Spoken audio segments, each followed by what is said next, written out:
شروع اللہ کا نام لے کر جو بڑا مہربان نہایت رحم والا ہے۔ ہم نے نوح کو ان کی قوم کی طرف بھیجا کہ پیشتر اس کے کہ ان پر درد دینے والا عذاب واقع ہو اپنی قوم کو خبردار کر دو۔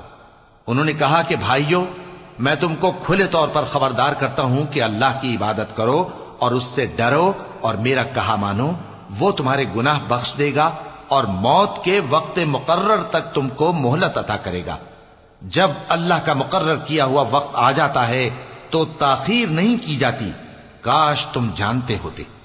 جب لوگوں نے نہ مانا تو نوح نے اللہ سے عرض کی کہ پروردگار، میں اپنی قوم کو رات دن بلاتا رہا لیکن میرے بلانے سے وہ اور زیادہ گریز کرتے رہے۔ جب میں نے ان کو بلایا کہ توبہ کریں اور تو ان کو معاف فرمائے تو انہوں نے اپنے کانوں میں انگلیاں دے لی اور اپنے اوپر کپڑے اوڑھ لیے اور اڑ گئے اور خوب تکبر کرنے لگے۔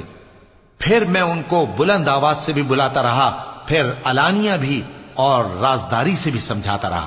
پھر میں نے کہا کہ اپنے پروردگار سے معافی مانگو کہ وہ بڑا معاف کرنے والا ہے۔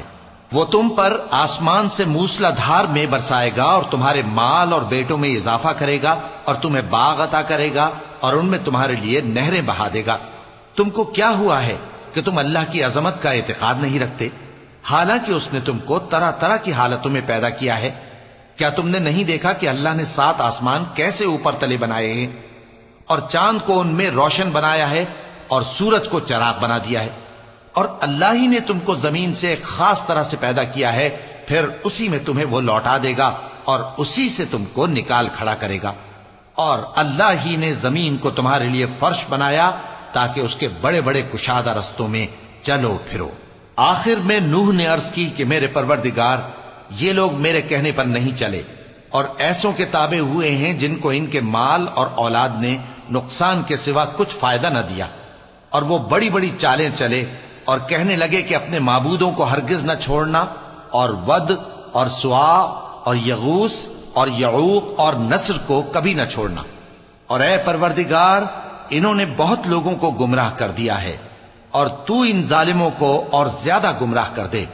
آخر وہ اپنے گناہوں کے سبب پہلے غرقاب کر دیے گئے، پھر آگ میں ڈال دیے گئے، تو انہوں نے اللہ کے سوا کسی کو اپنا مددگار نہ پایا۔